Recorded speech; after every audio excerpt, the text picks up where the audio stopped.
आकर्षित करने का प्रयास नहीं किया, जिस परंपरा ने लालच देकर के अथवा भय अथवा प्रलोभन दिखा करके लोगों के ईमान को बदलना नहीं सिखाया, और इसलिए अपनी उस सनातन परंपरा के कारण हमारा यह देश उसी दृष्टिकोण का देश रहा है।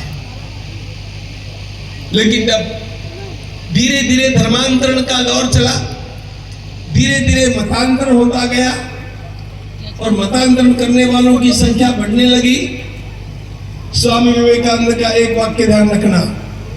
सावरकर जी का एक वाक्य पहले बतलाता हूं। सावरकर जी कहा करते थे, धर्मांतर शब्द का अर्थ होता है राष्ट्रांतर।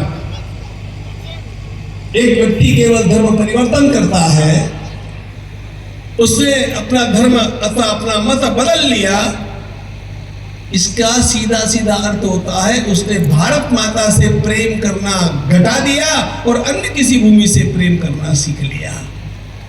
धर्मांतरण राष्ट्रांतरण में परिवर्तित होता है, यह स्वातंत्रवीर सावरकर जी ने कहा। और स्वामी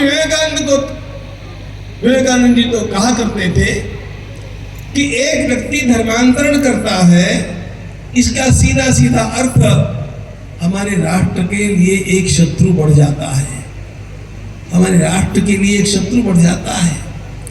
ये महापुरुषों के वाक्य जरा चिंतन पूर्वक अपना करके देखो, तब चित्र ध्यान में आएगा।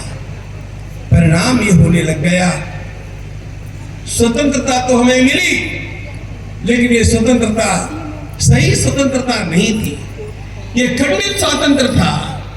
ये स्वातंत्र खंडित क्यों हुआ? स्वातंत्र इसलिए खंडित हुआ, हम आजादी का अमृतकाल ऐसे शब्द का प्रयोग करते हैं, लेकिन 75 वर्ष पहले जब आजादी मिली, उस समय कितना लहू पंजाब में बहा, सिंध में बहा, बंगाल में बहा, उसको भी भूलिएगा मत। और वो जो बहा, उसका मूल कारण ये धर्मांतरण था। और इसलिए अब ये जो हो गया, ये गलती थी हमारी। कभी तो भी समय निकाल करके मित्रों, स्वामी विवेकानंद ने संपूर्ण देश पैदल घूम करके और देखा। त्रिवेंद्रम से उन्होंने एक पत्र लिखा है। उन्होंने केरल में और तमिलनाडु में जो वातावरण देखा, रोते रोते उन्होंने लिखा कि मेरे देश के लोगों को क्या हो गया है। किसी को हल्की जाति का मान करके, किसी को शूद्र मान करके वे दूर कर देते हैं, और वही व्यक्ति धर्मांतरण करके दूसरे दिन आता है तो वे उसके साथ हस्तांदोलन करते हैं, शेक हैंड करते हैं। इस देश की दिमाग को क्या हो गया? वो धर्मांतरण से शुद्ध हो गया।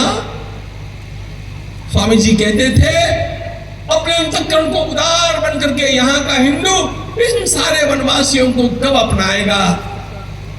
और मित्रों, समय तो लगा, लेकिन एक समय आ गया जिस समय संघ परिवार ने, उस अत्यंत दिव्य प्रेरणा ने उस प्रकार का वातावरण निर्माण कर दिया कि हमारे देश के अच्छे अच्छे लोग वनवासियों की सेवा के लिए जुट गए। मैं आप सबका अभिनंदन करता हूं, आप वनवासियों की सेवा में लगे।